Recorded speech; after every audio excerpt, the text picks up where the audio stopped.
राम राम हरे हरे, हरे कृष्ण कृष्ण कृष्ण हरे हरे। हरे राम राम राम हरे हरे, हरे कृष्ण कृष्ण कृष्ण हरे हरे। हरे राम राम राम हरे हरे, हरे कृष्ण कृष्ण कृष्ण हरे हरे। हरे राम राम राम हरे हरे, हरे कृष्ण कृष्ण कृष्ण हरे हरे। संत श्री सद्गुरू चूडामणी बालादास महाराज यांच्या 44व्या पुण्यतिथीनिमित्ताने होत असलेल्या या अखंड हरिनाम सप्ताहामध्ये आपण दरवर्षीप्रमाणे यावर्षी ही प्रवचन सेवा देत आहोत।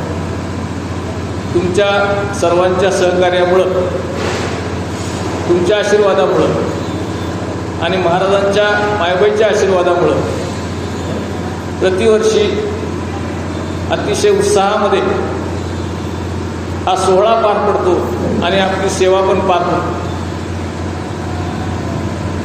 आपण ही जी सेवा देतो ही सेवा सद्गुरूच्या आशीर्वादाने पार पडत असते। म्हणून संत श्री सद्गुरू चूडामणी बालादास महाराज रेणुका माता यांच्या चरणी प्रथम वंदन करून, संतश्रेष्ठ ज्ञानेश्वर माऊली यांच्या चरणी वंदन करून, जगद्गुरू तुकाराम महाराज यांच्या चरणी वंदन करून मी आजच्या सेवेला प्रारंभ करतो आहे। आपण अखंड हरिनाम सप्ताह करतो, आपण रोज मंदिरात दर्शनाला जातो, आपण रोज देवाची पूजा करतो, आपण रोज देवाचं नाव घेतो, आपण तीर्थयात्रा करतो, तीर्थस्नान करतो। हे सगळं कशासाठी करतो? तर आपल्या ठिकाणी आपल्याकडून कळत नकळतपणे जे झालेलं पाप असेल ते पापाचं क्षालन व्हावं आणि पुण्याच्या राशी जमा व्हाव्या, भगवंताचं दर्शन घडावं, एक सच्चित आनंद आपल्याला प्राप्त व्हावा, यासाठी आपण सातत्याने प्रयत्न करतो, उपासना करतो। परंतु जेव्हा जेव्हा आपण अशी उपासना करतो तेव्हा तेव्हा भगवंताला घेऊन, भगवंताला हृदयी ठेवून, भगवंताला बुद्धीमध्ये मनामध्ये साठवून जर आपण ही उपासना केली तर ती उपासना भगवंतापर्यंत पोहोचते। अन्यथा सगळे प्रयत्न हे वाया जातात, व्यर्थ जातात। आणि जो नामाला विन्मुख होतो, नामापासून दूर होतो, भगवंतापासून दूर होतो, नास्तिकतेकडे वळतो, त्याच्या पापराशी जमा होत असतात आणि तो भगवंतापासून दूर जात असतो। परंतु ज्या ज्यावेळी संकट येईल, ज्या ज्यावेळी आपल्यावर विपदा येईल, त्या त्यावेळी भगवंताचीच आराधना करावी लागते आणि त्याच्याशिवाय आपल्या मदतीला कोणी येत नाही। हे सगळ्या मुनी ऋषींनी, संतांनी वेगवेगळ्या ग्रंथातून, वेगवेगळ्या अभंगातून, वेगवेगळ्या काव्यातून आपल्याला सांगितलेलं आहे।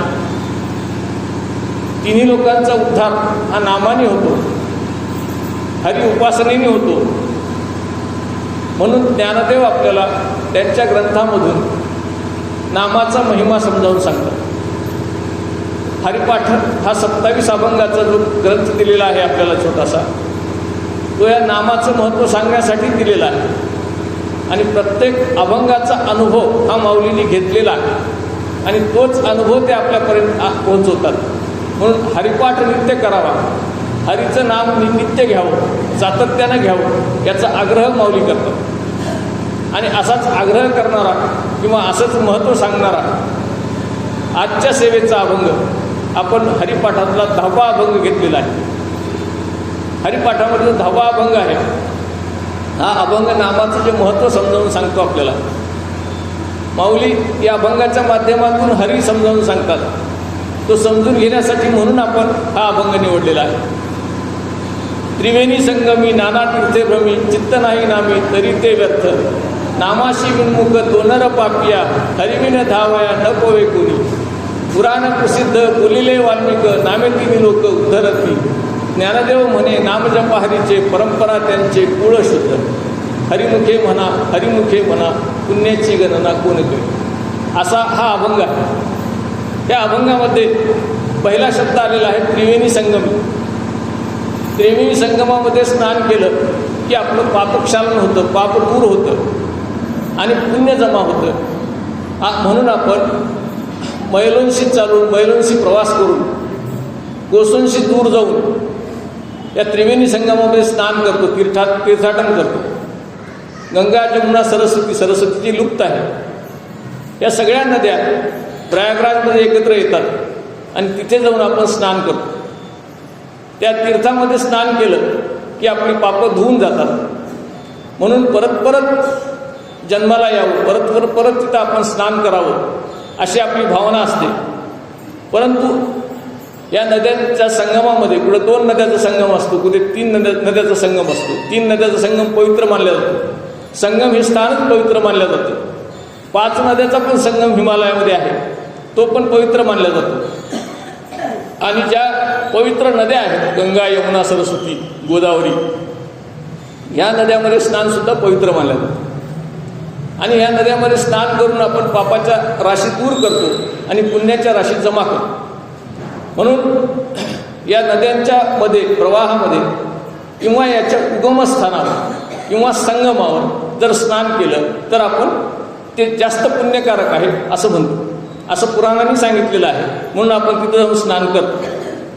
हे जे तीर्थस्नान आहे, तीर्थाटन आहे किंवा तीर्थाच्या ठिकाणी दर्शन आहे, हे करण्यामुळे काय होतं, पापाचं क्षालन होतं, पुण्याची प्राप्ती होते, पुण्याच्या राशी जमा होतात.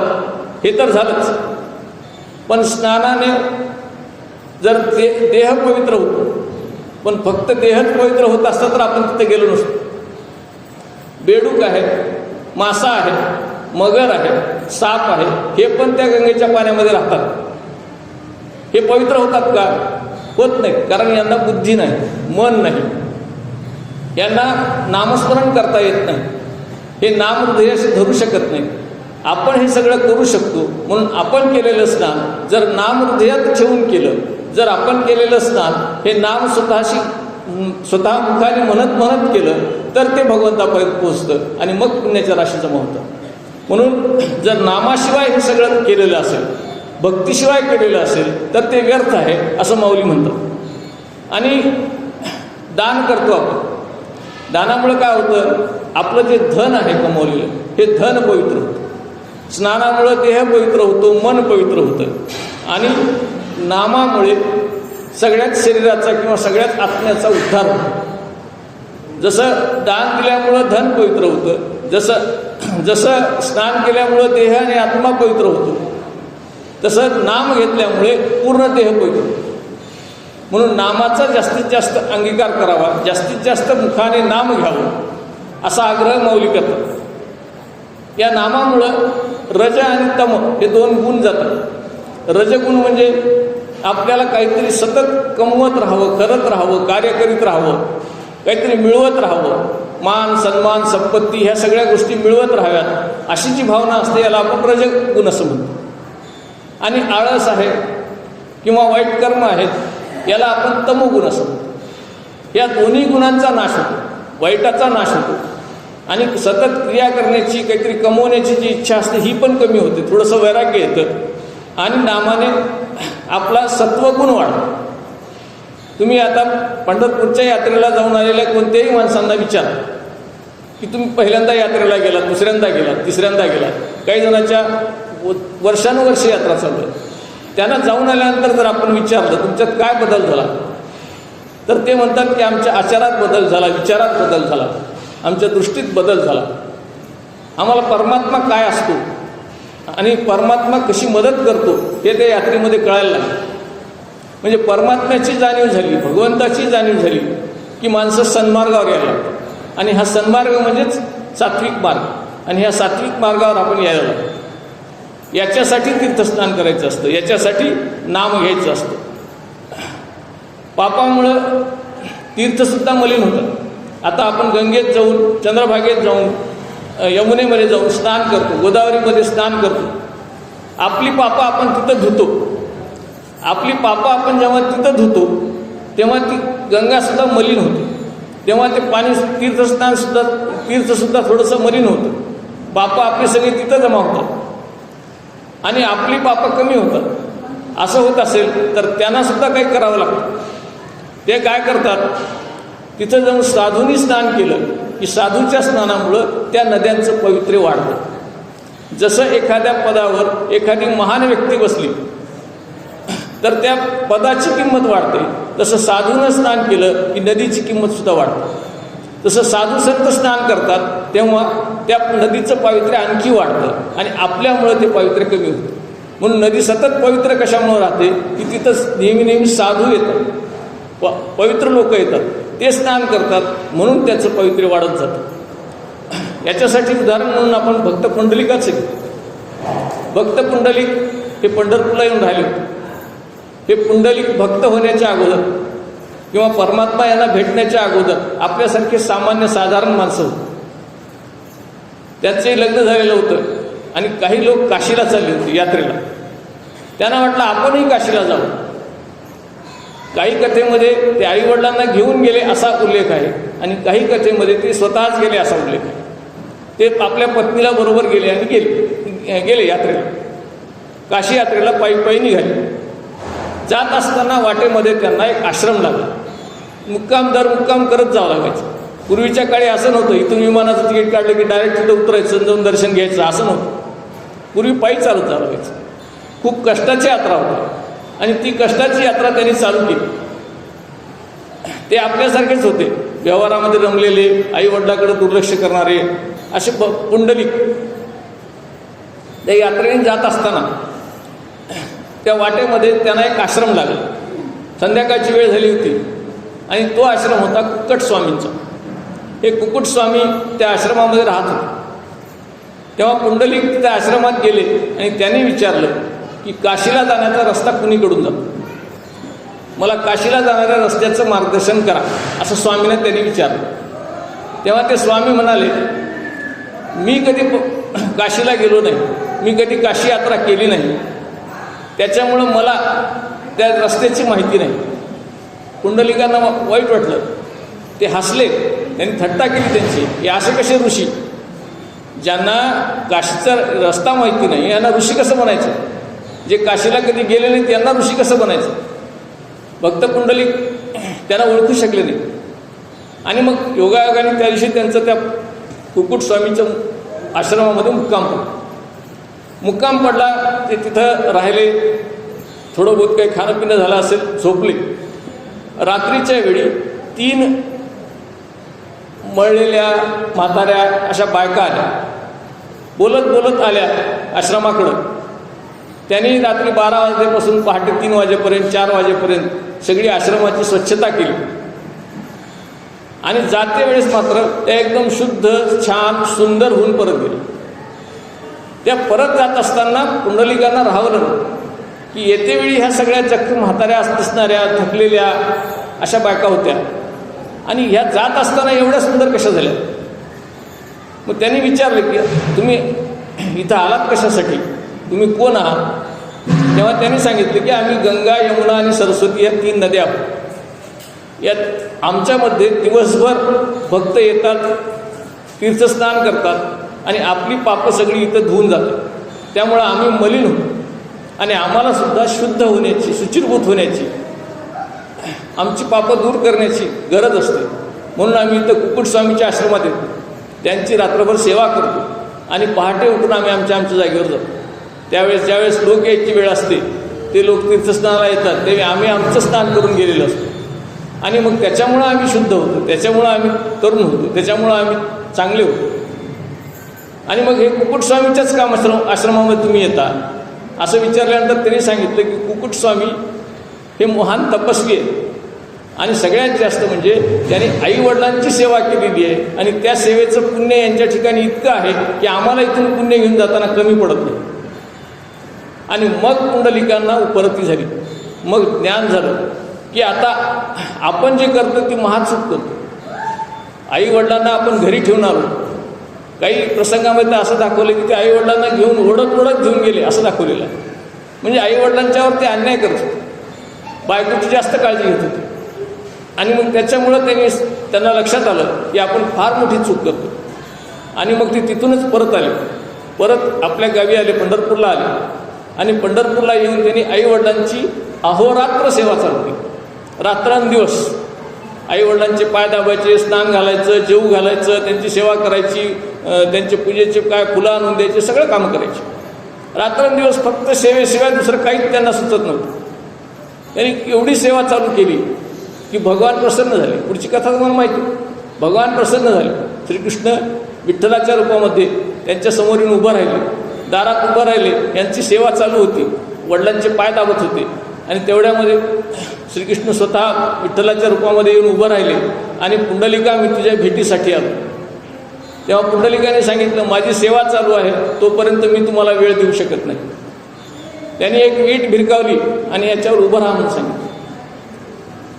तेव्हा पुंडलिकांनी त्यांना दर्शन दिलं आणि तुझ्या सेवेवर मी आनंदी आहे, खुश आहे, तुला काय पाहिजे ते माग.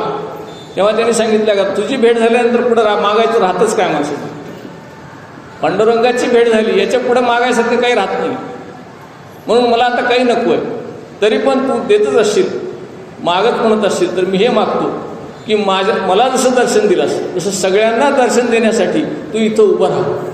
आणि म्हणून पंढरपुरामध्ये तो 28 युगापासून उभा आहे. पुंडलिकाच्या निमित्ताने तुम्हा मला दर्शन देण्यासाठी उभा आहे. म्हणजे मातापित्याची सेवा ही तीर्थाटनापेक्षा किंवा कुठल्याही उपासनेपेक्षा सर्वात श्रेष्ठ आहे असं ह्या कथेवरून किंवा पुंडलिकाच्या उदाहरणावरून आपल्याला कळतं. म्हणून तीर्थस्नान करत असताना किंवा तीर्थाटन करत असताना नाम आपल्यासोबत असलं पाहिजे, हे लक्षात ठेवलं पाहिजे. नाहीतर पर्यटन होतं, मजा होते. फक्त आपण फिरून येतो, स्नान करून येतो, पाहून येतो, बर्फ पाहिला, डोंगर पाहिले, छान फोटो काढले, ते फोटो व्हॉट्सअपला टाकले, सगळ्यांनी पाहिले, सगळ्यांनी कौतुक केलं, आल्यावर हे सगळं आपण फक्त फोटोपुरतं करतो. तर हे फोटोपुरतं न करता आपल्या हृदयात भगवंताचा फोटो आला पाहिजे, याच्यासाठी करावं. म्हणून हृदयात सतत भगवंत असला पाहिजे, इंद्रियासोबत आपल्या सतत भगवंत असला पाहिजे, तर ते तीर्थाटन उपयोगाचं आहे, तर ते तीर्थस्नान उपयोगाचं आहे असं माऊली सांगतात. आपण जे तीर्थाटन करतो ते कोणकोणत्या प्रकारचे करतो? 12 ज्योतिर्लिंग आहेत भारतामध्ये. या 12 ज्योतिर्लिंगाचं आपण दर्शन घेतो. 12 ज्योतिर्लिंग कोणते आहेत? सोमनाथ नावाचं जे ज्योतिर्लिंग आहे, सोरटी सोमनाथ, ते गुजरातमध्ये आहे. मल्लिकार्जुन नावाचं जे आहे ते आंध्रामध्ये आहे. महाकालेश्वर आणि ओंकारेश्वर हे 2 मध्य प्रदेशमध्ये आहेत. रामेश्वर हे तामिळनाडूमध्ये आहे. केदारनाथ उत्तराखंडमध्ये आहे. विश्वेश्वर हे उत्तर प्रदेशमध्ये आहे. आणि परळी वैजनाथ, औंढे नागनाथ, भीमाशंकर, घृष्णेश्वर आणि त्र्यंबकेश्वर ही 5 ठिकाणं ही आपल्या महाराष्ट्रात आहे. महाराष्ट्र भाग्यवान आहे. आपण 12 ज्योतिर्लिंगाचं दर्शन करून आलो की पूर्ण भारताचं दर्शन होतं. म्हणून ह्या ज्योतिर्लिंगाचं दर्शन करण्याची पद्धत आहे.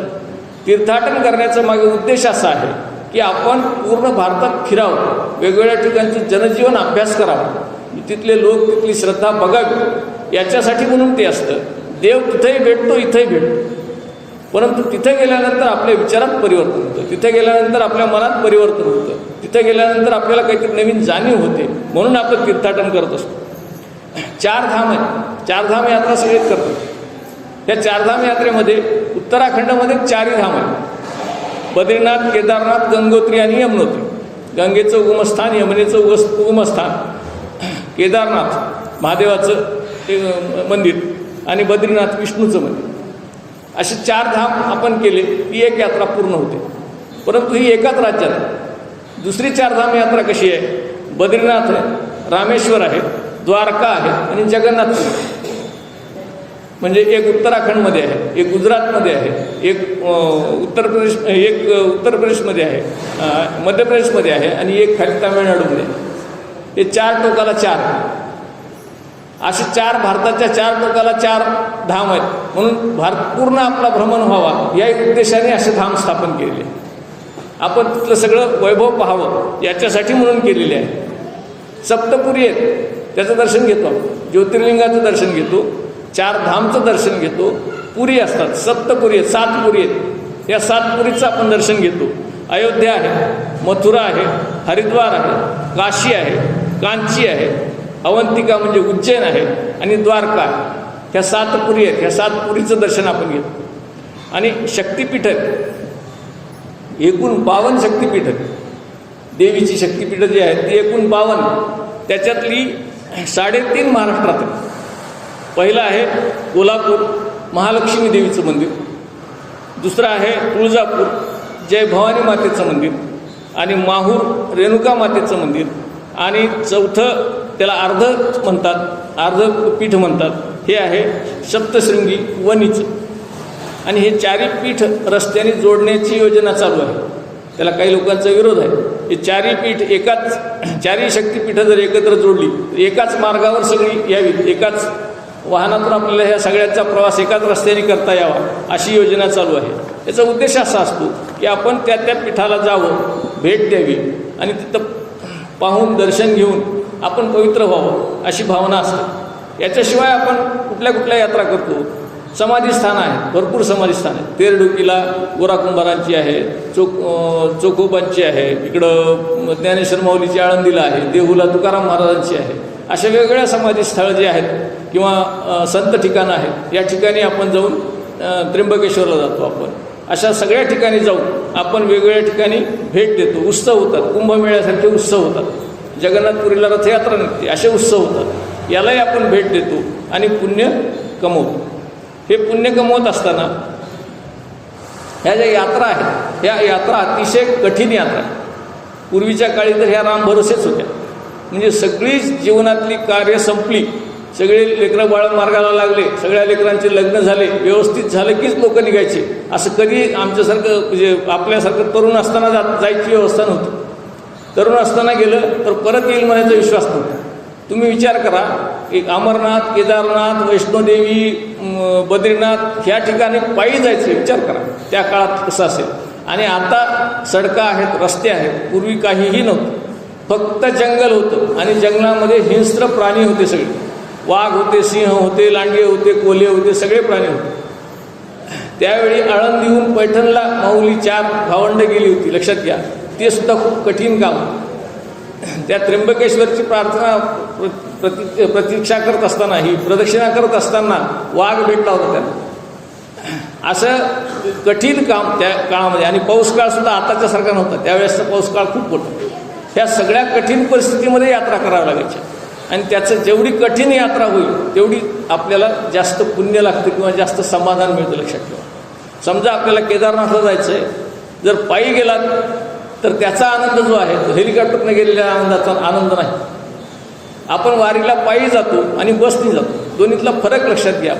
पायी जाणाऱ्याचा आनंद हा बसनी गेलेल्याच्या आनंदापेक्षा कितीतरी पट जास्त असतो. तुम्ही वारीहून आलेल्या माणसांना विचारा, ते सांगतात त्रास खूप झाला. अक्षरशः आम्ही रात्र चिखलामध्ये उभं राहिलो, आम्हाला झोपता आलं नाही, आम्हाला बसता आलं नाही. खायला प्यायला भरपूर होतं, आता मिळतं, पूर्वी नव्हतं. खायला प्यायला भरपूर होतं पण त्रास खूप होता. एवढा सगळा त्रास सहन केला म्हणजे एरवी तुम्ही 5 किलोमीटर चालत नाही, 40 किलोमीटर कसं चालू शकला? तर ते सांगतात की वर भगवंताची कृपा असते आणि जे अशक्य वाटतं ते सगळं शक्य होतं. जर भगवंताच्या मनात असेल आणि आपल्या मनात तेवढीच इच्छा असेल तर आपण ती यात्रा करू शकतो आणि ती यात्रा आपल्याला पावते. अन्यथा काय होतं मग, जसं भटकायला जातो ना आपण, पर्यटन, तर गोव्याला फिरून या, महाबळेश्वरला फिरून या, याच्यामध्ये काही आहे का पुण्य वगैरे? फक्त मनाचं समाधान की आपण कुठेतरी फिरून आलो, घराच्या रामरगाड्यातून बाहेर पडलो, काहीतरी रोज घरी जे कटकटी आहेत, सासूसुनेचे भांडणं आहेत, जावाजावाची भांडणं आहेत, शेजाऱ्याची भांडणं आहेत, रोज हे संपले ते संपलंय, रोजचं रोज तेच स्वयंपाक करून तोच तीच कामं करून कंटाळलेली लोक काय करतात, मग जाऊ द्या ह्याच्यापेक्षा थोडंसं कुठंतरी फिरून यावं म्हणून यात्रेला जातात. अशी यात्रा नाही. यात्रेला जायचं असेल तर 100% मनामध्ये काय पाहिजे, ज्या यात्रेला आपण चाललो, समजा केदारनाथात जात असू तर आपण केदारनाथच्या भगवंताला प्रसन्न करण्यासाठी जातो, त्याला भेटण्यासाठी जात आहोत, हीच भावना पाहिजे. आपण जर वारीला जात असू तर पंढरीनाथ मला भेटला पाहिजे, जाईपर्यंत रस्त्याने तो माझ्या सोबत राहायला पाहिजे. म्हणजे सोबत कसा राहील, जर आपल्या हृदयात असेल तर सोबत येईल, आपल्या हृदयातच नसेल तर सोबत येईल. म्हणून तो सतत सोबत राहायला पाहिजे. म्हणून त्याचं ध्यान करीत त्याची आठवण करीत आपण पावलं चालली पाहिजे. आणि असं जर केलं तर भक्ती दृढ होते. आपण इथं बसून भक्ती दृढ करण्याचा प्रयत्न केला होऊ शकतो, नाही असं नाही. सगळ्यांनीच यात्रा करावी असा काही प्रश्न नाही. आपल्याला इथं महाराजाच्या मंदिरात येऊन जर समाधान लाभत असेल तर पंढरपूरला जायची काही आवश्यकता नाही. पण पंढरपूरला गेल्यामुळं काय होतं, त्या हाल अपेष्टा त्रास सगळा सहन करून आपण जेव्हा भगवंताचं दर्शन घेतो आणि परत येतो त्यावेळेस भक्ती दृढ होते. आपल्याला पंढरीनाथ कळायला लागतो, भगवंत कळायला लागतो आणि मग गोडी वाटते त्याच्यामध्ये. मग भजनामध्ये गोडी लागायला लागते, मग कीर्तनामध्ये गोडी लागायला लागते, दर्शनामध्ये गोडी लागायला लागते. अशी गोडी वाढण्यासाठी म्हणून तीर्थयात्रा करायची. घरच्या कामातून सुटका म्हणून तीर्थयात्रा नाही करायची. तीर्थयात्रा करत असताना आपल्याला त्या भगवंताच्या दर्शनामध्ये भगवंताच्या कार्यामध्ये गोडी वाटावी, रस वाटावा, आपल्याला मरेपर्यंत भगवंताचं नाव आपल्या मुखी यावं याच्यासाठी म्हणून तीर्थयात्रा करायची आहे. आपल्यातला स्वभाव दोष घालवण्यासाठी म्हणून करायची. स्वभावात आपल्या दोष असतात की नाही? एकदम 100% संत असा माणूस आपल्याला भेटेल का? कुणीच भेटणार नाही. प्रत्येकात काही ना काहीतरी दोष असतात. कुणाला राग लवकर येतो, कुणी भोळा असतो, कुणी विसर भोळा असतो. प्रत्येकाचे वेगवेगळे काहीतरी दोष असतात. प्रत्येकामध्ये दोष असतात. कुणी बोलताना थोडंसं टोचून बोलतो, कुणी फार प्रेमानं बोलतो. असं गुणदोष हे सगळ्यामध्ये असतात. तसे गुणदोष घालवण्यासाठी म्हणून, याच्यातले दोष घालवण्यासाठी म्हणून आणि गुण प्राप्त करण्यासाठी म्हणून, सात्विकता प्राप्त करण्यासाठी म्हणून यात्रा करायची असते. यात्रा केली की हा दोष नाहीसा होतो. आपल्यातले जे वाईट गुण आहेत ते आपल्याला कळायला लागतात आणि आपण सद्गुणी व्हायला लागतो. एवढ्यासाठी म्हणून तीर्थयात्रा करायची असते. देहशुद्धी ही तिथल्या तीर्थस्नानानं होत असेल, पण मनशुद्धी करण्यासाठी म्हणून तीर्थयात्रा करायची असते आणि संतांचे आशीर्वाद घेण्यासाठी तीर्थयात्रा करायची असते. वारीमध्ये काय असतं विचारलं तर सांगतात ते, किंवा संध्याकाळी रोज कीर्तनं होतात, प्रवचनं होतात, नामस्मरण होतं, भजन करतात. मग ह्याच्यामुळे काय होतं, ती गोडी वाढत जाते. आपल्याला काहीतरी ज्ञान मिळायला लागतं. आपण त्याच कामासाठी गेलेले असल्यामुळं, सगळ्या गोष्टीचा घराचा विसर पडलेला असल्यामुळं पूर्ण आपण त्याच्याशी एकरूप होतो. आणि तिथं जे आपण उद्बोधन ऐकतो, तिथल्या ज्या संतांना भेटतो, साधूंना भेटतो आणि ते साधू संत आपल्याला जे मार्गदर्शन करतात त्याचा आपल्या मनावर परिणाम होत असतो. जसं नांगरण केलेली, पाळी घातलेली जमीन असेल, पाऊस पडला, बी टाकल्याबरोबर वापायला सुरुवात होतं. तसं काय होतं की आपण ही वारी करतो, अनेक देह कष्ट वितो, तेव्हा काय होतं की आपलं मन तयार होतं. म्हणून साधू संतांनी जो उपदेश केलेला आहे तो उपदेश लगेच रुजतो आपल्या मनामध्ये, लगेच आपल्याला ते समजायला लागतं, कळायला लागतं आणि तसं आपलं वर्तणूक व्हायला लागते. आणि आपण जेव्हा यात्रा करतो त्यावेळेस त्या यात्रेमध्ये आपण समजा उत्तराखंडमध्ये गेलो, नेपाळमध्ये गेलो, उत्तर प्रदेशमध्ये गेलो, इकडं तामिळनाडूमध्ये गेलो, तर ज्या ज्या ठिकाणी आपण जाऊ त्या ठिकाणचे लोक आपल्याला अभ्यासाला मिळतात. त्यांचे आता आपल्याकडं 8 दिवसापासून पाऊस पडायला आहे, आपण किती कंटाळून गेलो. त्या उत्तराखंडमध्ये 8 महिने पाऊसच पडतो, फक्त 2 महिने यात्रा असते. अमरनाथकडं नेहमीच पाऊस पडतो, बर्फ असतो, ते नेहमीच उन्हे तापमानामध्ये राहतात, बर्फामध्ये राहतात. त्यांना रोजगारसुद्धा करता येत नाही, खायची प्यायचीसुद्धा वांदे असतात. 2 महिन्याच्या 4 महिन्याच्या ह्या यात्रेच्या काळामध्ये शेतीसुद्धा नाही. त्या काळामध्ये ते जे काही तिथं मिळतं आपण नेलेलं तेच त्यांना मिळतं, तोच पैसा त्यांना मिळतो आणि त्याच्यावर त्यांची उपजीविका चालते. हे जीवन किती कठीण आहे, आपण किती सुखी आहे हे जर कळायला लागतं. म्हणून असं जनजीवनाचा अभ्यास करण्यासाठी, तिथल्या लोकांना समजून घेण्यासाठी म्हणून आपण तीर्थयात्रा केल्या पाहिजे. आणि जेव्हा जेव्हा आपल्याला संकट येतं तेव्हा भगवंत पावतो, संकटामध्ये तो उभा राहतो. न पवे कोणी, न पवे कोणी असा शब्द आलेला आहे. न पवे म्हणजे पवे म्हणजे पावणे. पावणारा तो एकच आहे, प्राप्त होणारा तो एकच आहे, ज्याच्यापर्यंत आपली हाक जाते तो एकच आहे. त्याचीच आराधना आपण करावी. आणि आपण जर त्याच्याशी विन्मुख असलो, आपण जर काही त्याचं पाप केलेलं असलो तर आपल्याला वाचवणारा तोच आहे, दुसरा कोणी वाचू शकत नाही. जसं एखाद्या राजाची स्वारी चाललेली आहे रस्त्याने आणि एखादा साधू पुरुष किंवा एखादा माणूस समोरून जातो किंवा समोरून येतो आहे, त्यांनी काय करायला पाहिजे? समोरून राजाची स्वारी येते आहे म्हटल्यानंतर वाकून त्यांना नमस्कार करायला पाहिजे, मुजरा करायला पाहिजे आणि मग पुढं जायला पाहिजे. पण तो तसं न करता सरळच जात असेल, राजाच्या समोरून जात असेल, खाली मान घालत नसेल, मुजरा करत नसेल, काहीच करत नसेल, तसंच जात असेल तर काय होईल? ते सैनिक जे असतात राजाच्या समोरचे ते धरतात आणि मध्ये टाकून देतात, त्याला अटक करतात. कशामुळं? कारण त्यानं राजाचा अपराध केलेला आहे, राजाचा गुन्हा केलेला आहे, किंवा राजाला एखादा शब्द वाकडा बोललेला आहे, काहीतरी असं. त्याच्यासाठी त्याला जेलमध्ये टाकतात. जेलमध्ये टाकल्यानंतर त्याला वाचवणार कोण? पुन्हा त्याला राजाच्या समोर तिथून उभं करावं लागतं. दुसरा कोणीही त्याला शिक्षा करू शकत नाही. राजाच त्याला माफ करू शकतो किंवा राजाच त्याला शिक्षा देऊ शकतो. तसं देवाचा अपराध जर आपण केलेला असेल, आपण जे काही पाप केलेलं आहे, आपल्या हातून जे काही वाईट घडलेलं आहे, ते कुणाचा अपराध झालेला आहे? आपण एखाद्या माणसाला दुखवलेलं असेल तरी सुद्धा देवाचाच अपराध आहे. म्हणून वाचवणारा आपल्याला दुसरा कोणी नाही, देवच आहे. पावणारा तोच आहे. म्हणून ज्याचा अपराध केला असेल त्याच्याजवळच क्षमा मागितली पाहिजे, त्याच्याजवळच न्याय मागितला पाहिजे. आणि म्हणून जर आपण नामापासून दूर जात असू, नामाला विन्मुख असू, तर तारणारं कोण आहे? नामच. म्हणून नाम हे सतत आपल्यासोबत असलं पाहिजे, नाम हे सतत मुखात असलं पाहिजे, असं माऊली या अभंगामध्ये म्हणतात.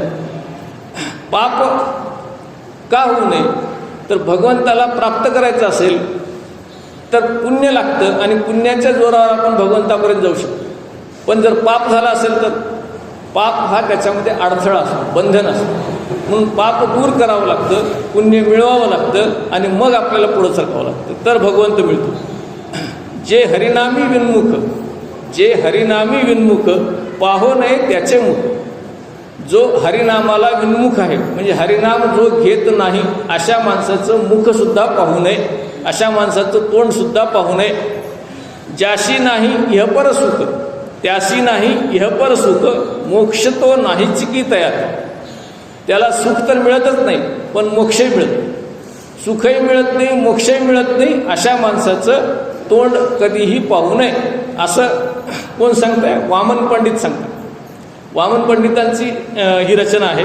जे हरिनामी विन्मुख पाहो नये तयाचे मुख, त्याशी नाही इहपर सुख, मोक्ष तो नाहीच की तयाते. अशा माणसाला मोक्ष किंवा सुख मिळत नाही, अशा माणसाचं तोंडसुद्धा कधी पाहू नये. म्हणून जे हरिभजन करतात, जे साधू आहेत, जे संत आहेत, जे कीर्तन प्रवचन करतात, अशा माणसाचं तोंड पाहावं, अशाच माणसाचं दर्शन घ्यावं. आणि जे नास्तिक आहेत, जे भगवंताला मानत नाही, जे वागण्यामध्ये सात्विक नाही, अशा माणसांचं दर्शन पण घेऊ नये, असं माऊली सांगतात. नामामुळं काय होतं? नाम हे सर्वश्रेष्ठ आहे. नामामुळं दगडसुद्धा तरले. रामायणामध्ये आलेले, वाल्मिकी ऋषींनी लिहून ठेवलेलं आहे की सेतू बांधत असताना श्रीराम लिहून टाकलं की दगड पाण्यावर तरंगायचा आणि समुद्रावर भारतापासून लंकेपर्यंत सेतू तयार झाला. तो दगड तरल्यामुळे झाला. कशामुळे तरले दगड? रामाच्या नामामुळे तरले. म्हणून आपण जर रामनाम घेतलं तर आपलं जडत्व कमी होतं. आपण जडच सगळे, आपण चैतन्य रूप नाहीत, आपण जड आहेत. साधू संत हे सूक्ष्म असतात आणि आपण जड असतो. म्हणून आपलं जडत्व जर कमी करायचं असेल तर आपल्याला नाम घ्यावं लागतं. आणि नाम जसं जसं घेऊ तसं तसं आपल्यामध्ये पुन्हा साधुत्व यायला लागतं. म्हणून नाम घ्यावं. आणि रामाने अयोध्येचा आणि नामाने त्रैलोक्याचा उद्धार झाला. रामाने कुठं जन्म घेतला? अयोध्येमध्ये जन्म घेतला. एरवी आपण अयोध्या ओळखली असती का?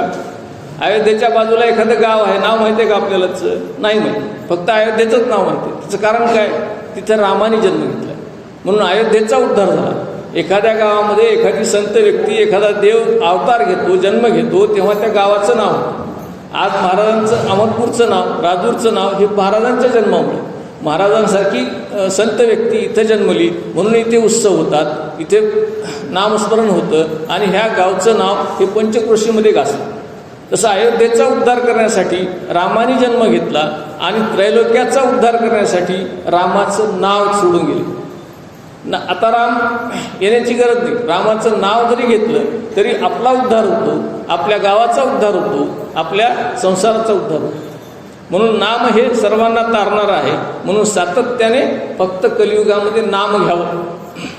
पाप कशाला म्हणायचं? आपण परत परत पाप शब्द वापरतो. पाप कशाला म्हणायचं? तर परपीडा ते पाप, पुण्य ते परोपकार, पाप ते परपीडा. दुसऱ्याला दिलेला त्रास म्हणजे पाप आणि दुसऱ्याला केलेले उपकार, दुसऱ्यावर केलेले उपकार म्हणजे पुण्य. या दोन सरळ सरळ साध्या व्याख्या. एखाद्याला आपण त्रास दिला तर ते पाप. समजा आपल्या दारासमोरून रस्ता जातो आणि त्या रस्त्यामध्ये आपण आपल्या घरात ज्या काही कचऱ्याच्या वस्तू निघालेल्या आहेत, दगड निघालेले आहेत, खिळे निघालेले आहेत, ते सगळे उचलले आणि आपल्या दारासमोरच्या रस्त्यावर टाकले. आता रस्त्याने जाणारे लोक आहेत, मग कुणाला त्यातला खिळा टोचेल, कुणाला त्यातलं एखादं झाकण टोचेल, कुणाला त्यातलं कचरा अंगाला लागेल, कुणाच्या अंगावर थोडंसं काही खराब तिथं टाकलेलं असेल खरकटं वगैरे तर ते लागेल. म्हणजे लोकांना त्रास होईल. प्रत्येक वेळी लोक काय करतील, हे कुणी टाकलं म्हणून त्याला काहीतरी बोलतील की नाही. मग त्यांचं बोलणं म्हणजे आपल्यासाठी पाप. आपण एखाद्याला कोणत्याही मार्गाने असो त्रास दिला की ते पापात रूपांतरित होतं. म्हणून दुसऱ्याला त्रास होणार नाही असं वर्तन जर असेल तर त्याला सात्विक वर्तन असं म्हणतात. स्वार्थामुळे सुद्धा पाप घडतं. स्वार्थामध्ये काय, आपण आपल्यासाठीच करत असतो. समजा मला घर बांधायचं, मोठं घर बांधायचं, अहमदपूरमध्ये, राजूरमध्ये सगळ्यात मोठं घर बांधायचं. पैसा माझ्याकडे आहे का? नाही. मग मी काय करेन, कोणत्या तरी मार्गाने, ज्या मार्गाने मला शक्य असेल, सरळ मार्गाने शक्य नसेल तर वाईट मार्गाने पैसा कमवेन आणि वाईट मार्गाने पैसा कमवून मोठं घर बांधण्याचा प्रयत्न करेन. म्हणजे माझ्या स्वार्थासाठी समजा मी एखादा रस्ता बांधायला घेतला आहे तर तो रस्ता 50 पैशात बांधेल आणि राहिलेले 50 पैसे माझ्या घरी घेईल. म्हणजे मी तिथं लोकाला त्रास होईल असं वागणार आणि त्याचं जे माझ्या स्वार्थापोटी मी पाप करणार. मग स्वार्थापोटी जे पाप होतं, स्वार्थापोटी जे कार्य होतं, ते कार्य हे पापामध्ये रूपांतरित होतं. निंदा सगळ्यात मोठं पाप. निंदा हे सगळ्यात मोठं पाप. आपण आपल्या एखाद्याच्या माघारी आपल्या तोंडातून जर वाईट शब्द जात असतील तर ते सगळ्यात मोठं पाप समजलं. आपल्या शेजारी राहणाऱ्या माणसाबद्दल, आपल्या ऑफिसमध्ये काम करणाऱ्या माणसाबद्दल, आपल्या घरामध्ये सासूने सुनेबद्दल, सुनेनं सासूबद्दल, मुलानं वडिलाबद्दल, वडिलांनी मुलाबद्दल, कुणाबद्दलही असेल, भावाभावाबद्दल असेल, एकमेकाबद्दल जर काही वाईट बोललेलं असेल तर ती निंदा आहे. आणि निंदा ही नकळत घडते. आपण असूयेपोटी एखाद्याच्या घरात काही चांगलं झालं ते वाईट वाटतं आणि मग आपण नकळतपणे काहीतरी बोलून जातो.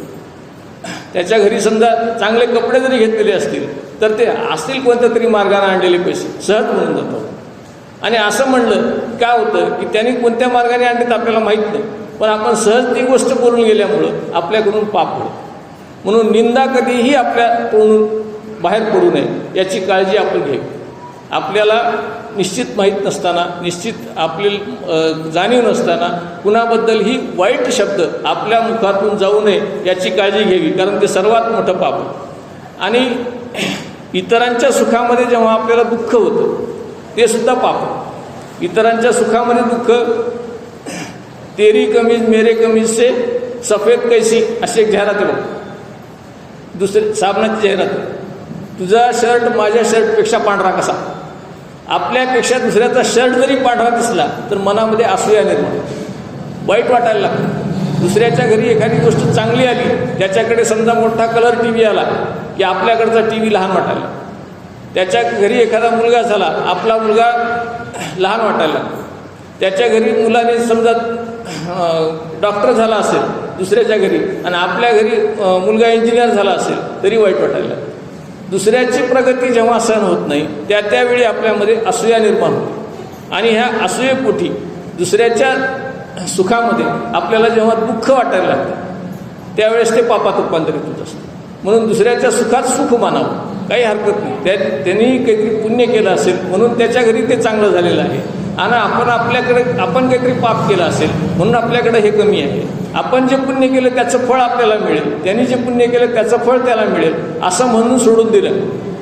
आणि दुसऱ्याच्या दुःखामध्ये आनंद. एखाद्या गोष्टीत समजा एखाद्याचा मुलगा नापास झाला, वा वा छान, असंच व्हायला पाहिजे असं म्हणणारे खूप आहे.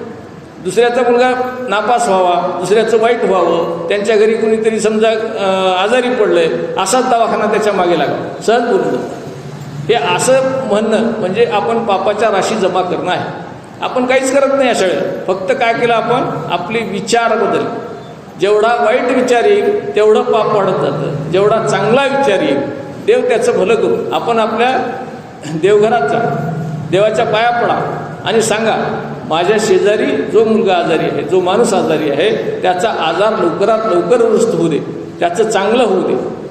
वाईट बोलायलाही पैसे पडत नाही, चांगलं बोलायलाही पैसे पडत नाहीत, परंतु आपण वाईट फार लवकर बोलतो आणि चांगलं बोलायला मात्र येतच नाही.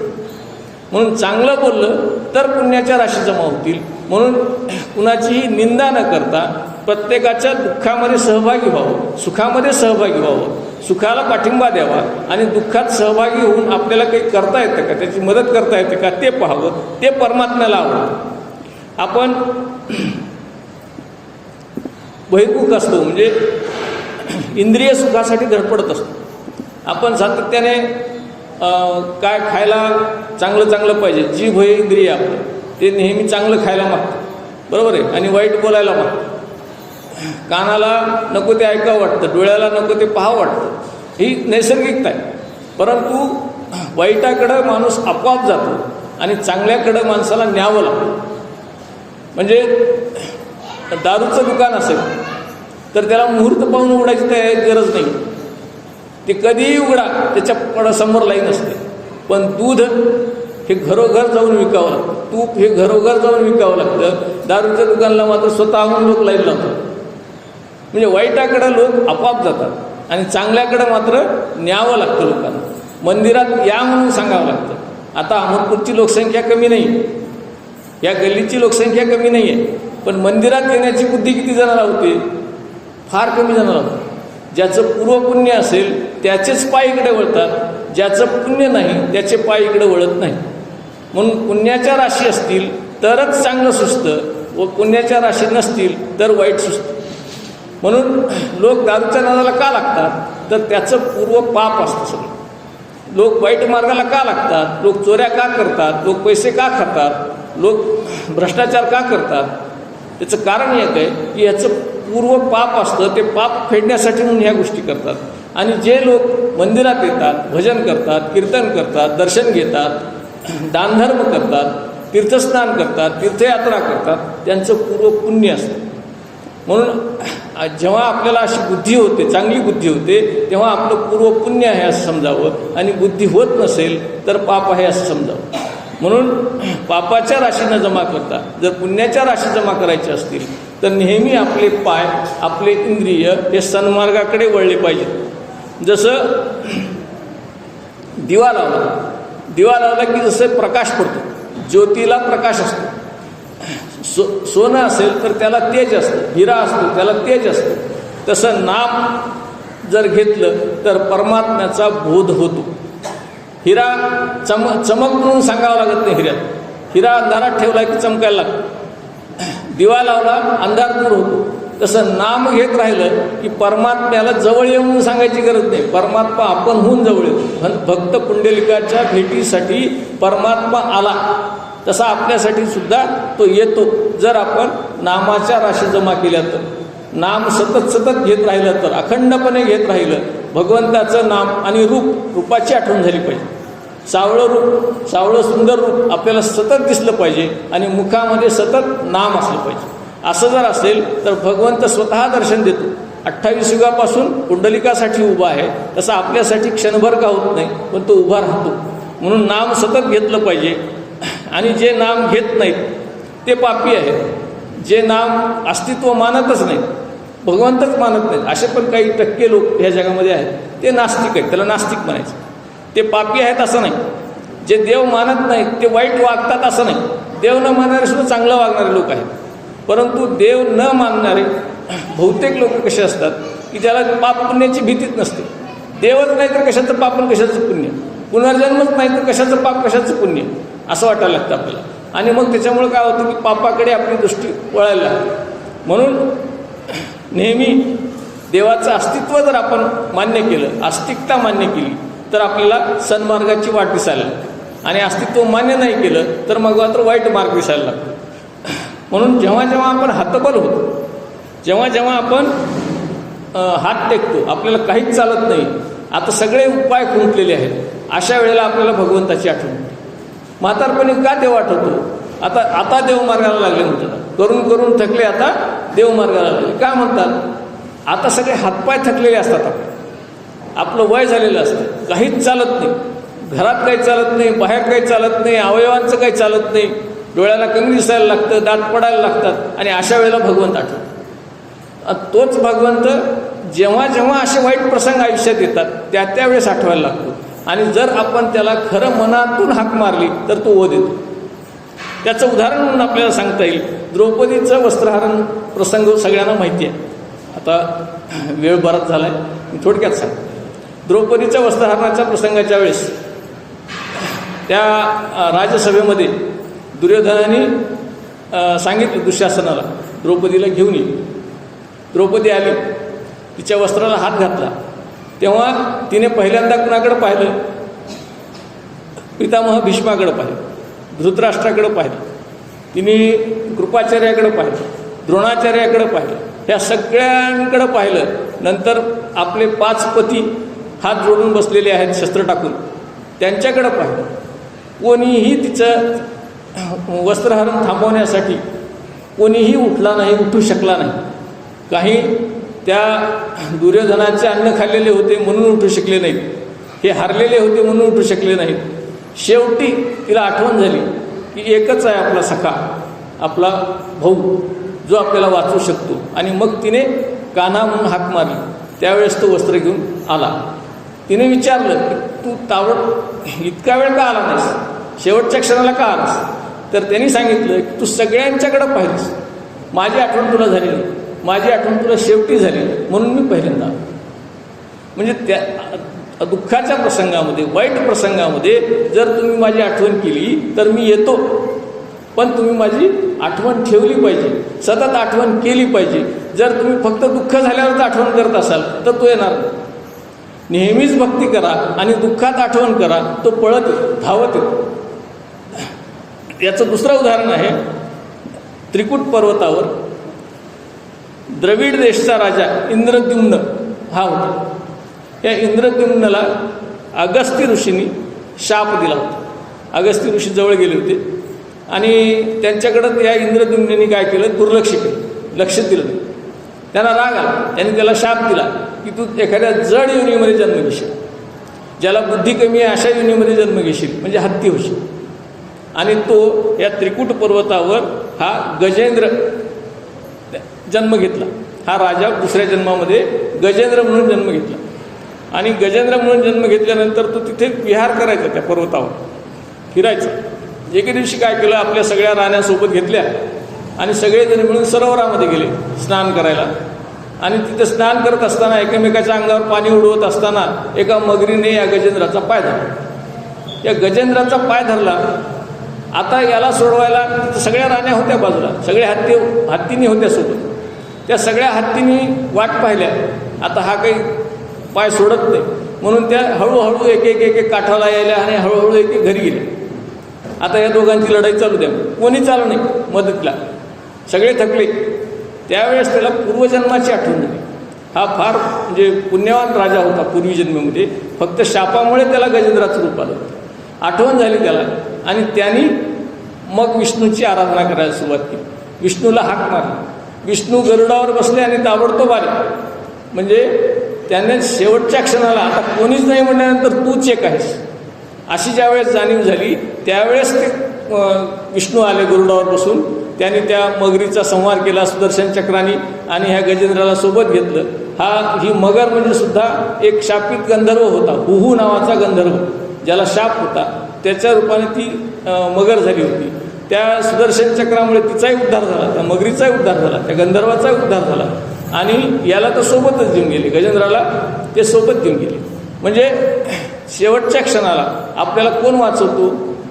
तोच वाचवतो, तोच. त्याच्याशिवाय न पवे कोणी, दुसरा कोणीही पावत नाही. म्हणून त्याचीच आराधना सातत्याने करावी. भक्त प्रल्हादाला सुद्धा देवच पावला, विष्णूच पावला, नारायणच पावले. भक्त प्रल्हादाला ज्यावेळेस दानवांनी दैत्यावर आक्रमण केलं, त्यावेळेस हिरण्यकश्यपू तपश्चर्येला गेले होते. आणि आक्रमण केल्यानंतर काय झालं, इंद्राने या दैत्यावर आक्रमण केलं आणि या हिरण्यकश्यपूची जी बायको होती कयाधू माता, त्या कयाधूला घेऊन इंद्र पळून जायला लागला. तेव्हा नारदाने अडवलं की हिच्या पोटामध्ये बाळ आहे आणि हे बाळ भगवत भक्त होणार, ह्या भगवत भक्ताचं रक्षण करणं माझं काम आहे. म्हणून तू हिला घेऊन जाऊ नको. आणि तिला सोबत घेतलं, तिच्या आश्रमात ठेवलं. आपल्या आश्रमात ठेवून या बाळाला गर्भात असताना संस्कार केले. त्याला नारायण मंत्राचा जप दिला, त्याला ओम नमो भगवते वासुदेवायचा जप दिला आणि तेच नाम घेत तो जन्मला. या पृथ्वीवर आल्यानंतर सुद्धा तो ते नारायण नाम सोडायला तयार नव्हता, विष्णूचं नाव सोडायला तयार नव्हता. हिरण्यकश्यपूला राग आला. ही कथा तुम्हाला सगळ्याला माहिती आहे, भागवतात आलेली कथा आहे. त्यांनी त्याला कडेलोट केला, जाळायचा प्रयत्न केला, सापाच्या सहवासात ठेवलं, होलिकेबरोबर जाळलं, सगळं केलं. प्रत्येक ठिकाणी भगवंतानी वाचवलं की नाही त्याला. प्रत्येक ठिकाणी नारायण म्हणल्यावर भगवंत हजर व्हायचे आणि तापलेलं तेल थंड व्हायचं, साप शांत व्हायचे, विष चढायचं नाही, आग शांत व्हायची, होलिका जळून गेली पण त्याला काही झालं नाही. हे असं वाचवण्याचं काम, पावण्याचं काम हे भगवंत करतात. कुणाचं? जो नाम घेतो त्याचं. प्रल्हादानी नारायण नामाचा जप आयुष्यभर केला, म्हणजे वय 5-6 वर्षाचं होतं, पण पोटात असतानापासून जन्मल्यानंतर सुद्धा सातत्याने नारायण नामाचा जप केला, जन्मोजन्मी केला. म्हणून नारायण त्याला वाचवायला आले. तुका म्हणे मज सोडविना कोणी एका चक्रपाणी वाचूनिया. तुका म्हणे मज सोडविना कोणी एका चक्रपाणी वाचूनिया. म्हणून या चक्रपाणीच्या नावाचा सतत उल्लेख हे करावा, नाम जप करावा आणि त्याला प्राप्त करून घेण्याचा प्रयत्न करावा. मन्मना भो मद्भक्तो मद्याजिमान नमस्कुरु मामे वैश्यशी त्वम आत्मानं मत्परायणा. माझ्यात तुझं मन ठेव, मनमना माझ्यामध्ये तुझं मन ठेव. मद्भक्तो माझाच भक्त हो, माझीच पूजा कर, मलाच नमस्कार कर. असं भगवंत अर्जुनाला सांगतायत. काय काय कर? माझ्यामध्ये तुझं मन असू दे, माझी भक्ती कर, माझी पूजा कर, मलाच नमस्कार कर. जर तू आपला आत्मा माझ्याशी परायण करशील, मतपरायण करशील, तर मी तुला ताबडतोब प्राप्त होईल. म्हणजे मला प्राप्त करून घ्यायचं असेल तर ह्या गोष्टी तुला कराव्या लागतील. माझं नाव तुला घ्यावं लागेल. हा असा गुह्यतम भक्तियोग आपल्याला भगवंतानी अर्जुनाच्या रूपाने सांगितलेला आहे. पवित्रते कुळ पावन तो देश, जेथे हरीचे दास जन्म घेती. पुरे एकची पुत्र माये पोटी, नामस्मरणे उद्धरती कुळे कोटी. नाम जर घेतलं तर आपलं स्वतःचंच नाही तर पूर्ण कुळाचा उद्धार होतो. जसं माऊलींचं कुळ आहे, माऊलींच्या सगळ्या 10 पिढ्यांची नावं आपल्याला माहिती, रामाच्या 10 कितीतरी पिढ्यांची नावं माहिती, तुकाराम महाराजांच्या पिढ्याची नावं माहिती आहेत. आपल्या पंजोबाचं नाव पण आपल्याला आठवत नाही. त्याचं कारण असं आहे की त्यांच्या कुळामध्ये हे संत जन्माला आले म्हणून कुळाचा उद्धार होतो. ज्या गावामध्ये संत जन्माला येतात त्या गावाचा उद्धार होतो, ज्या कुळामध्ये संत जन्माला येतात त्या कुळाचा उद्धार होतो. म्हणून नामाने कुळाचा उद्धार होतो असं माऊली म्हणतात. म्हणून एखाद्या कुळामध्ये साधारण माणसं असतील, म्हणजे गरीब घर असेल, साधारण घर असेल, तर त्याच्यामधली माणसं सात्विक असू शकतात आणि श्रीमंता घरची माणसं सात्विक असतीलच असं सांगता येत नाही. म्हणून सात्विकता किंवा पुण्य हे काही घराण्यावर अवलंबून नाही, श्रीमंतीवर अवलंबून नाही, आपल्या मनाच्या समाधानावर. जे समाधानी घर असेल त्या घरामध्ये सात्विकता आपोआप येते आणि प्रपंचामध्ये जर सत्कर्म करत गेलं तर स्वर्गाची प्राप्ती होते. जर आपण ज्या गोष्टीचा ध्यास घेऊ त्याच गोष्टीमध्ये परत परत जन्म घेत असतो. आपण सोन्याचा ध्यास घेतला तर पुढच्या जन्मामध्ये सोन्याच्या खाण कामगारालाच आपला जन्म होईल. आपण जर आपल्या घराचा ध्यास घेतला तर त्याच घरात परत जन्म होईल. आपण आपल्या कुटुंबाचा ध्यास घेतला तर परत त्याच कुटुंबात जन्म होईल. परंतु जन्म होणं हे आपलं साध्य नाही. आपल्याला काय पाहिजे? जन्म मरण नको असं पाहिजे, मृत्यू नको, जन्म नको, परत यायचंच नको, वैकुंठामध्ये आपल्याला घर मिळालं पाहिजे, निजस्थान मिळालं पाहिजे, ही आपली भावना पाहिजे. म्हणून पुण्यकर्म करत गेलं तर वरच्या पातळीवर पोहोचतो. म्हणजे तुकाराम महाराज, नामदेव महाराज, एकनाथ महाराज, ज्ञानेश्वर महाराज अशी महाराज जी पदवी आहे ती पदवी आपल्याला प्राप्त होते. ती कशामुळे होते? नाम घेतलं तर पुण्य होतं आणि पुण्यामुळे ही पदवी प्राप्त होते.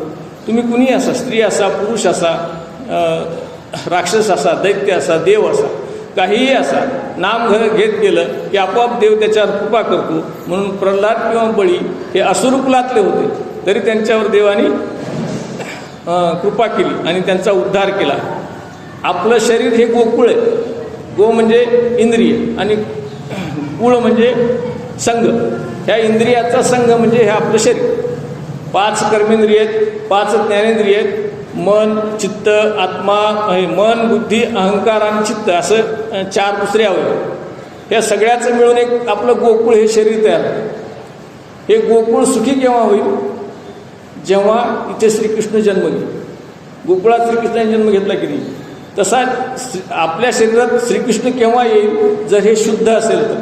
हे गोकुळ शुद्ध व्हावं लागतं. म्हणजे इंद्रियाचा जो संघ आहे, 14 इंद्रियाचा जो संघ आहे हा शुद्ध झाला तर आपल्यामध्ये श्रीकृष्णाचा अवतार होतो, आपल्यामध्ये श्रीकृष्ण संचारेल.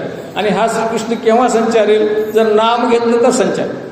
नाम सतत घेत राहिलं तरच नामाने आपलं शरीर शुद्ध होतं. आणि शरीर शुद्ध झालं की कर्मेंद्रिय सगळी शुद्ध होतात, ज्ञानेंद्रिय शुद्ध होतात, चित्त, मन, अहंकार, बुद्धी सगळं शुद्ध होतं. आणि सगळं शुद्ध झालं की इथं श्रीकृष्ण अवतरतात किंवा श्रीकृष्ण आपल्या शरीरामध्ये अवतार घेतात. डोळे किंवा इंद्रिय हे कुरूप टाळतात आणि स्वरूपाला स्वीकारतात. म्हणजे वाईट असेल ते नको असतं आणि चांगलं असेल ते पाहिजे असतं. परंतु जर प्रेमभावना असेल तर एकाच आईचे 2 काळ्या आणि गोरे 2 मुलं असतील तर दोन्ही तितकेच प्रिय असतात. ही समबुद्धी केव्हा प्राप्त होते? जेव्हा आपल्यामध्ये ईश्वरत्व यायला लागतं तेव्हा ही समबुद्धी प्राप्त होते. आणि ईश्वरत्व केव्हा येतं? जेव्हा आपण नाम घेतो. म्हणजे असं नाम घेत राहिलं तर आपल्यामध्ये समबुद्धी येते. आणि समबुद्धी आली की आपलं गोकुळ शरीराचं होतं आणि याच्यामध्ये श्रीकृष्ण अवतार घेतो, म्हणजे भगवंत अवतार घेतो, म्हणजे आपण भगवंताच्या रूपात जातो. ही स्वरूपता प्राप्त होण्यासाठी सातत्याने अखंडपणे नाम घेत राहिलं पाहिजे, नामाचा उच्चार करीत राहिला पाहिजे आणि भगवंताचे गुणरूप आपण आत्मसात केले पाहिजे, आठवण करीत राहिलं पाहिजे, स्मरण करीत राहिलं पाहिजे. असं स्मरण सर्वांनी करावं आणि सातत्याने करावं. आणि आपल्या सर्वांच्यामध्ये श्रीकृष्णाचा अवतार व्हावा, श्रीकृष्ण अवतारावा अशी इच्छा व्यक्त करून आजची ही सेवा मी सद्गुरू चरणी, माऊलींच्या चरणी अर्पण करतो. आणि यानंतर पसायदान होईल आणि त्यानंतर काय आपला हा प्रवचनाचा कार्यक्रम संपेल. त्या अगोदर 1-2 मिनिट नामस्मरण करू आणि पसायदान. हरे राम राम राम हरे हरे, हरे कृष्ण कृष्ण कृष्ण हरे हरे. हरे राम राम राम हरे हरे, हरे कृष्ण हरे राम राम राम हरे हरे, हरे कृष्ण कृष्ण कृष्ण हरे हरे. हरे राम राम राम हरे हरे, हरे कृष्ण कृष्ण कृष्ण हरे हरे. आपणा सर्वांचे मनापासून आभार. आज विशेष करून काही माणसं माझ्या प्रेमापोटी हे ऐकायला आलेले आहेत. तुम्ही तर नेहमीच येता सगळ्या माता भगिनी, परंतु आज काही विशेष लोक इथं आलेले आहेत. मी कुणाचंही नाव घेत नाही, कारण कुणाचं राहिलं तर त्याला वाईट वाटतं. म्हणून जे आलेले आहेत त्या सर्वांचे मनापासून मी ऋण व्यक्त करतो. आणि संत श्री सद्गुरु चुडामणी बालादास महाराज की, रेणुका माता की, ज्ञानेश्वर माऊली महाराज की, संत तुकाराम महाराज की. आता विश्वात्मके देवे येणे वाक्यज्ञ तोषावे, तोषोनि मज द्यावे कसाय दान हे. जे कळांची व्यंकटी सांडो तया सत्कर्मी रती वाढो. भूता परस्परे पडो मैत्र जीवांचे, दुरितांचे तिमिर जाहो. विश्वस्वधर्म सूर्य पाहो, जो जे वांछिल तो ते लाहो. प्राणी जात वर्षत सकळ मंगळी, ईश्वर निष्ठांची मांदियाळी. अनवरत भूमंडळी भेट तुया भूता. चला कल्पतरूंचे आरव, चेतना चिंतामणीचे गाव. बोलते जे अर्णव पीयूषांचे, चंद्रमे जे आलांछन. मार्तंड जे तापहीन, ते सर्वाही सदा सज्जन. सोय रे होतू किंबहुना सर्व सुखी, पूर्ण होऊनी लोकी. भजलो आदिपुरुखी अखंडित, आणि ग्रंथोपजीविये विशेषी लोकीये. दृष्टा दृष्ट विजय होवा वेजी, येथ म्हणे श्री विश्वेश्वराहो. हा होईल दान कसाहो, येणे वरे ज्ञान देवो सुखिया झाला. येणे वरे ज्ञान